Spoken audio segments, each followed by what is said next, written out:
Hello and welcome back to the TLDR News podcast, aka Starmergeddon, as it's more commonly known.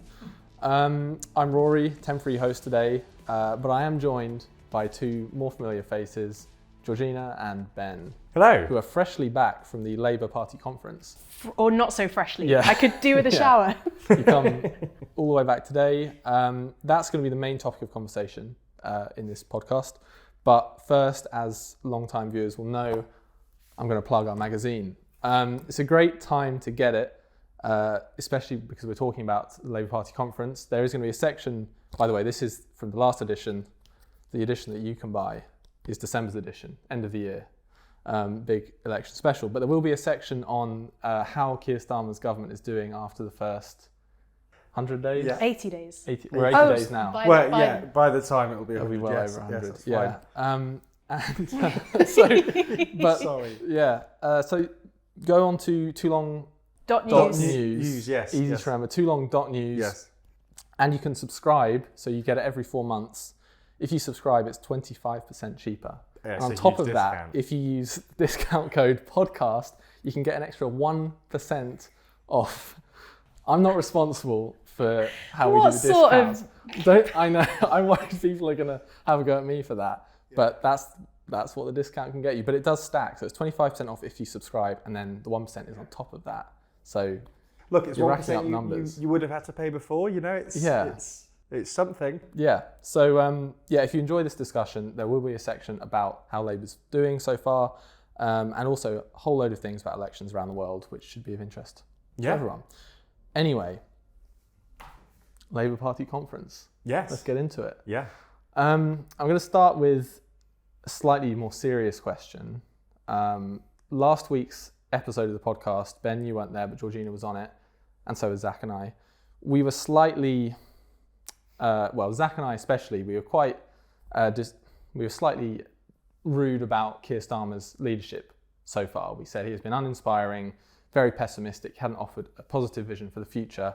And we said to you, Georgina, you're going to Labour Party conference. Will you come back and let us know what the vibe was? Has he put forward a positive vision, or is it still the kind of doom and gloom thing we've been seeing?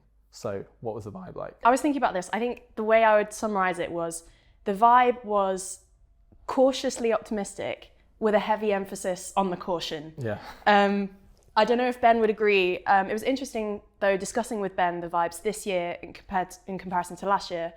Of course, I wasn't there last year, but Ben was. And I mean... Yeah, so I think last year it was very much a party that knew it was going to win power. You know, you walk into conference every day, they had, speakers blasting, things can only get better. You know, when you're inside, the buzz in the actual conference hall was sort of palpable. You could see that people were excited to be back in power. Yeah. They knew that it was going to happen. They knew that they were on the precipice. That was good. And this year there was still some of that. It was still an upbeat affair. But conference happened on the context around conference was very much this clothing scandal. It's very much dire public spending and finances. It's on the back of what Keir Starmer's already described as going to be a painful budget. I think they're coming to terms with the realities of power, and that has dampened the mood ever so slightly. Yeah. I still think it was upbeat. I still think it was upbeat. I think, to be honest, the weather didn't help. It pissed it down the whole time. I genuinely don't think it stopped raining, but I still think it was upbeat. I think there was still positivity, and it'll be interesting to see how this compares to the Conservative conference that we're going to this weekend, because obviously that is quite the inverse of a party that's been in power for 14 years and has lost quite spectacularly in an election. As Ben said, I think there was a buzz and it was upbeat, but I think what was noticeable was that the upbeatness felt very forced. When we watched Rachel Reeves' speech yesterday, I'm not sure if you watched it in the office, she was grinning forcibly as if she'd been told clearly by an assistant beforehand, smile, make sure people feel this optimism that we're trying to project. And I think if there was genuinely more of a sense of optimism within the party and that did feel more united around some common project or mission that we discussed in the last podcast, that would have come across more naturally. But there was something that felt, especially from the main speeches, I think, forced. Yeah. So obviously anyone was there, presumably. who were your highlights for who you met? And, well, did you meet anyone big and important? And who is your favourite person you met? Nice, easy question. I think I know what your answer's going to be. Yeah, I'll let Georgina take this one first. Yeah, well, I had my one core mission. Did I tell you this before I went? I think you did, yeah. Did I? Yeah. My core mission was to get this book signed by the Mayor of Manchester, Andy Burnham, who, you know, impartiality is out the window at this point, but I think he's just a fantastic politician. I think he's an amazing communicator. I'm from Greater Manchester, and I've seen firsthand the changes that he has made since coming in as mayor. And also a massive proponent of devolution, and I think will be really spearheading this case for more mayoral powers, greater control over mayoral budgets or regional budgets or whatever over the next 5 years of government. And yeah, so as I said, I made it my mission going to conference to meet Andy Burnham and get him to sign my book. And I can show you that I was, where is the page? I was successful in my mission. Wow. Look at that. Pride of place. And you had a photo with him as well. And I had a photo with him. That was at a separate point because I was You met him too twice? Overwhelmed. Yeah, well, I went back. Okay. It was before one of his talks that I went to, and then I went to catch him again at the end. But he really had time for me. You know, we had a full 5-minute long chat, and it was really great. And I got a chance to say to him what I'd wanted to say to him for a long time whenever I met him, which was, you directly inspired my interest in politics. Huge. So That's I why really, we're here today. you know, my life is, I can just retire. Yeah. I can just retire from life now and I'd be happy. Very nice. Ben, did you have any similar sort of euphoric moments?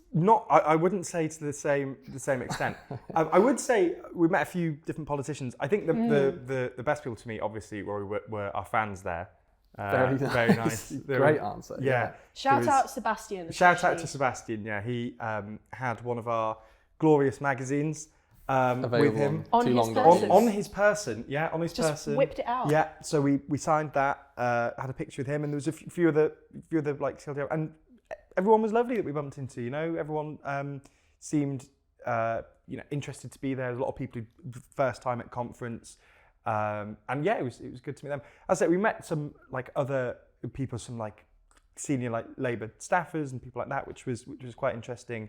And obviously, I'm sure we'll come on to this later. We did an interview with the chancellor, which was obviously quite a big thing. What was really great, I think, as well, was when we met one of the Labour comms people and gave him a copy of Too Long. And as soon as he saw it, he took it off us and said, "Oh, I've been seeing these around conference. I've seen loads of these before." And we were like, "Oh, well, it's our magazine." That's amazing. So it's good to know that we are infiltrating these spaces. These high circles. Yeah. Yeah. So what is it actually like? Obviously, most people, if they're not at the conference, they'll see the big speeches on TV or on the internet, whatever. Besides the speeches, what do you actually do at the conference? Like, there's obviously a big event space. You walk around, speak to people. What's it like? Describe the conference hall? Yeah, so when I went last year, it was also Liverpool. So it was almost set out exactly the same way. And the structure is that there's 2 big conference centres that are connected by a bridge. So they have tons of like associated groups to Labour that have meetings and stalls. And obviously there's motions and divisions that happen across all of that. But there's often in these like rooms, you'll have senior politicians, journalists all discussing, people go along, and there's like a schedule for the day. There's a place there that we kept referring to as the Freshers' Fair, which was just a big hall with stands for different like groups and people and organisations, which is interesting. There's some really, not to judge, there was some unexpected. Yeah, unexpected is a really good way of phrasing it. There's a lot of the ones that you'd expect, like Labour Friends of Israel and like, groups that aren't Labour but are associated with Labour, and they all have stalls. Understandable. Then you have media outlets. There was GB News there, which is probably the most unexpected of the media outlets, and they're broadcasting live from conference. But then you also had, it sort of gets weirder from there, because then there was like hydrogen, there was like green hydrogen, which was a little bit weirder still, and then there was Save the Crustaceans. Save the Crustaceans was it? That's not the exact No, but name. It was a group that it was had lobbying for saving For crustaceans. pro-crustacean, Yeah. I guess. Aren't we all? Interesting. Yeah. So Oh, there was like a toys and hobbyist group. Like a Yeah, there group was. for toys. 'Cause And, And at one point there was a load of banging coming from where you were trying to talk to someone from YouTube or Google. And I was like, what is this sound? And they had in the back corner of this Oh, yeah. hobbyist lounge a massive like whack-a-mole game. oh no, that was the Rogue Traders. That was Whacker was Rogue it? Trader. It was Whacker I Rogue like that. Trader. That is good. Wow. That was what that was. yeah. Sorry, I So, mixed up. But. I mean, you can kind of understand some of those groups, like they're obviously there to interact with people in Labour and try and build relationships and, sort of be on good terms. But toys and hobbyists, I don't know what their agenda is. No, me neither. We didn't find out. Yeah. I think, to be fair, I think this is just that conferences for two different sets of people. One is for the party, and that is just for them all to come together every year.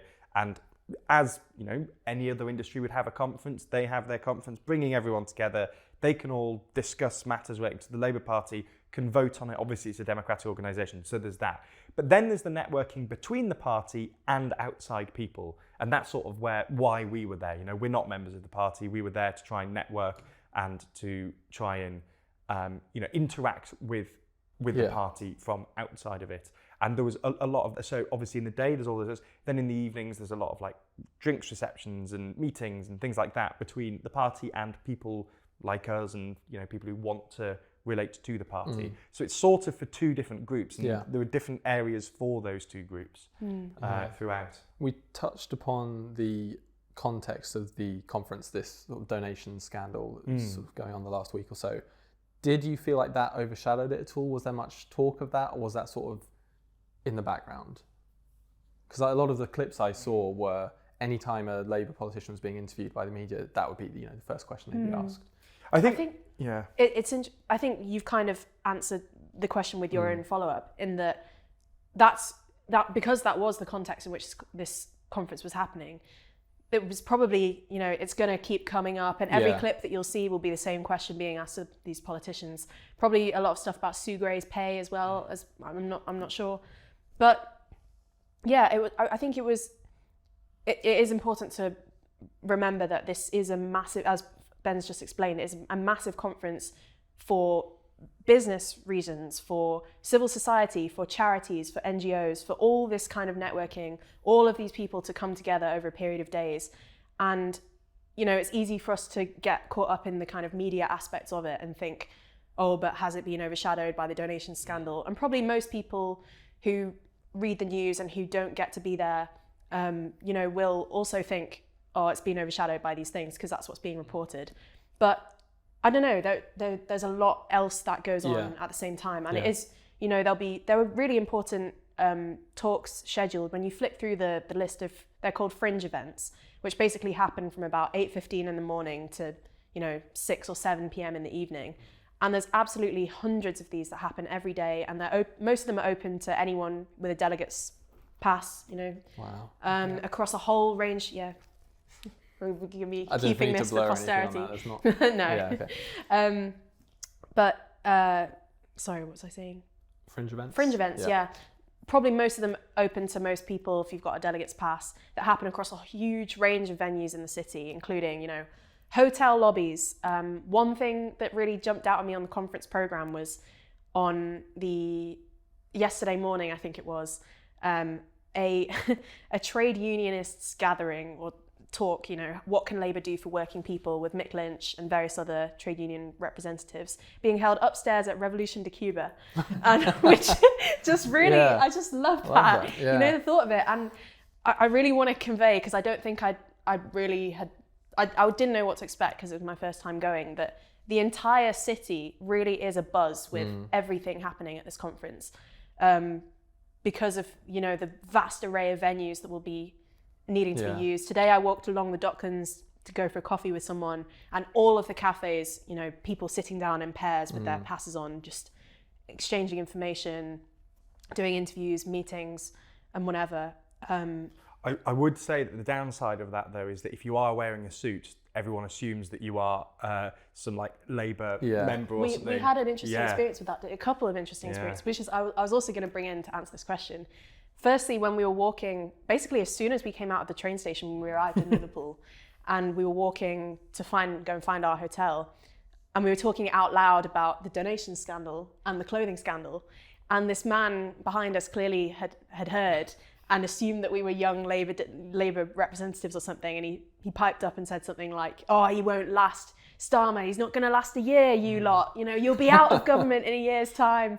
And we just kind of, made a joke. Made a joke and walked along. And then it happened again on Monday. We were walking through the thrashing rain in Liverpool, turning a corner. And this man spits on the ground in front of our feet and, says, "Are you here for the Labour conference?" And I just thought, just ignore it. And Ben was like, yes, but we're not part of Labour, And I just thought, Ben, don't engage. And then he said something else, started throwing questions. I just kind of grabbed Ben and we go So along. with that in mind, are you looking forward to the Tory conference this No. weekend? With that in mind, I am certainly not. Need a big sign I'm going to that make says sure press. I don't have an inch of blue anywhere on me. Yeah. Because I do not want to be mistaken. Get harassed by people outside. Yeah. I assume, Ben, one of your highlights was interviewing Rachel Reeves. Yeah. Now Chancellor. Yeah. Former Shadow Chancellor, who you also interviewed last year. Yeah. I'm just going to pass it over to you to plug that interview and talk about it. I don't need to ask a question. So the first thing to note is that interview did happen. So that was the second year running that we've done that. And that will be released on this channel, same channel, podcast channel, as a premiere later in the week. We're yet to decide the exact time, but it will be linked down below. So please do click it and watch it when it goes out. I think one thing I do just want to say about that as well is that whenever we do interviews, they never do terribly well views-wise. So this is genuinely a good one. It's obviously a big interview. Yeah. We did work quite hard on getting the questions right and everything. So I would really recommend watching this one. I think it genuinely is really good. And as you say, she's the chancellor, right? It's pretty big deal. And also, I think it really helped.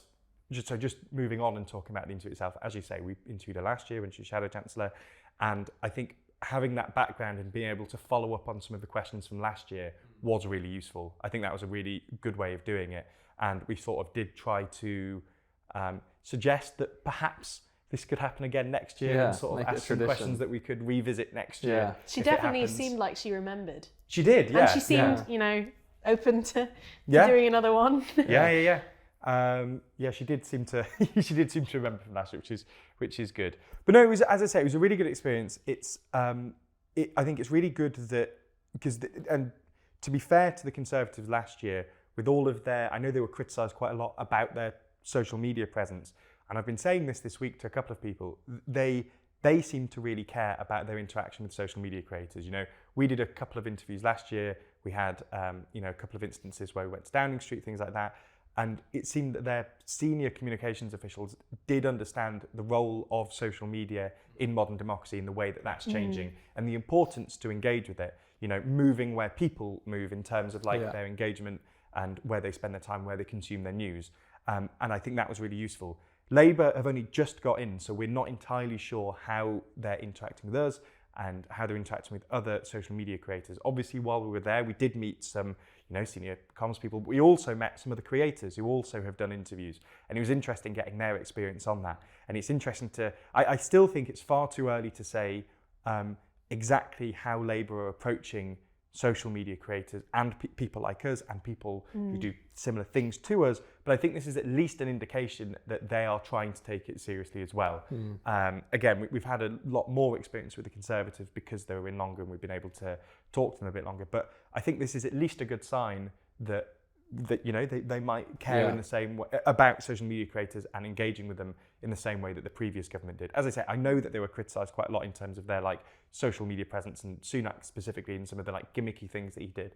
But in terms of their outreach to social media creators, that was actually really quite good. And just to back that up very quickly, a good example of that is they tried to do press briefings, but to social media creators that were creating videos on specific policy areas. So, for example, there was a health briefing that we went along to. This was the Conservatives, that we went along to with some of the health creators to Downing Street, and they gave the equivalent of a press briefing on that. And they were trying that, and I think they probably would have kept it if they were still in power. So that's just an example of that. So it's still waiting to see whether Labour does something similar, but I think this is a good sign at least. Yeah. Well, I have something to add to that. I think one thing is when we were there, we were being hosted by YouTubers, clients of theirs, excuse me, and Peter Kyle, the UK tech. What is it? Was his title? Tech and Innovation? The previous one was the Secretary of State for Culture. Oh, so they split it up. Culture, Digital Media and Sport, yes. Yeah, and they've changed. Well, Peter Kyle's the tech secretary and digital innovation or something like that. Yeah. And he came along to the drinks reception that you chatted to him a bit. I did, yeah. Drinks reception that we were being hosted at on the first evening, and gave a bit of a speech. Secretary of State for Science, Innovation and Technology. Yes. Science, Innovation and Technology. And he specifically referred to the growing creator industry in the UK. And he was giving the speech in partnership with someone else who was there from YouTube who called out TLDR News. Yeah. Gave Ben a shout out, but not me. Oh, we'd sort of split up in the room we had at this split point. up in the room as well. Yeah. No. Sorry. It's not your fault.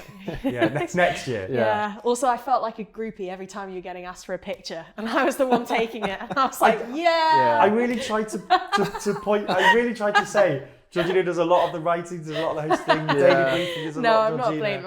I'm not. I'm just having fun with you. But yeah, so I mean, the fact that Peter Cow was there and could give his presence for a few minutes and say these things seemed like a good initial sign.